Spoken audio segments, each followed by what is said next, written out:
Halo teman-teman, kita kembali ke channel Tim Son Simamora. Selamat datang. Pada saat ini kita akan kembali melanjutkan pembahasan kita ya di alasan PHK selanjutnya di part 9.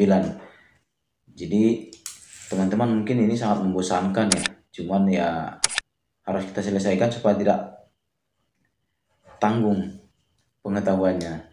Jadi teman-teman, alasan PHK yang selanjutnya adalah itu alasan yang ke-12 ya. Di part 9 ini itu adalah perusahaan itu mengalami pilot. Nah, kalau mengalami pilot ini prosesnya panjang ya teman-teman. Jadi kalau pilot begini ini perusahaan itu bisa dirumahkan, karyawan itu bisa dirumahkan berbulan-bulan ya. Karena apa?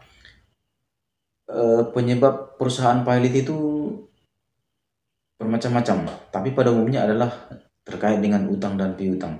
Jadi karena utang perusahaan tidak sanggup dibayar ke perusahaan yang penyuplai contohnya, maka penyuplai atau perusahaan si A yang punya piutang ke si B, maka si A menuntut ke si B, tapi si B nggak sanggup bayar. Nah, si A menuntut di pengadilan. Nah, nanti di pengadilan akan diputuskan apakah perusahaan si B itu akan dipilotkan atau tidak. Nah, kalau perusahaan itu diputuskan dan memenuhi syarat untuk dipilotkan, maka perusahaan itu pilot,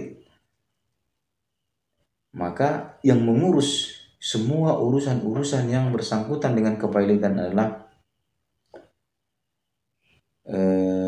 kurator. Nah, kurator yang dimaksudnya di sini adalah kurator itu orang atau badan hak harta kekayaan yang dipilih atau seseorang yang dipilih oleh pengadilan untuk menjalankan atau melaksanakan hak-hak ataupun melakukan pemutusan hubungan kerja terhadap karyawan yang pada saat itu masih ada dan menanggung semua yang ada di situ. Jadi kurator ini itulah yang mengurus. Contohnya kalau ada PHK, kurator lah yang mengurus. Jadi yang punya perusahaan, pemilik saham yang di perusahaan itu tidak ada hak lagi untuk mengurus dan memegang hak kuasa atas perusahaan itu. Jadi semuanya adalah hak dari kurator.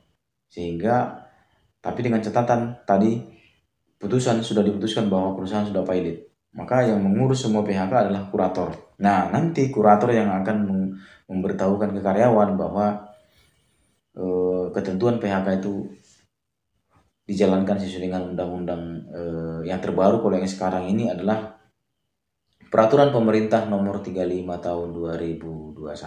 Nah, kalau pilot yang sekarang adalah yaitu pesangonnya dikasih 0,5 atau setengah kali ketentuan. Terus uang penghargaan masa kerja juga dikasih masih full, masih 1 kali ketentuan.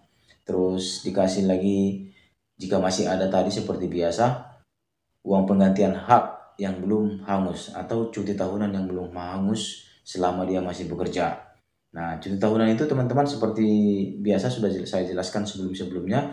Cuti tahunan itu jatuh tempo apabila seseorang sudah bekerja 12 bulan berturut-turut atau kurang lebih 1 tahun ya, 1 tahun full baru jatuh tempo cuti tahunan. Dan jika itu belum diambil pas pada saat sudah 1 tahun lewat atau pas mungkin kurang 1 tahun 1 hari, itu dianggap 1 tahun ya, maka itu hak sudah jatuh tempo, maka akan dihitungkan menjadi hak si karyawan pada saat PHK 12 hari cuti tahunan. Nah, itu akan dihitung dalam uang penggantian hak.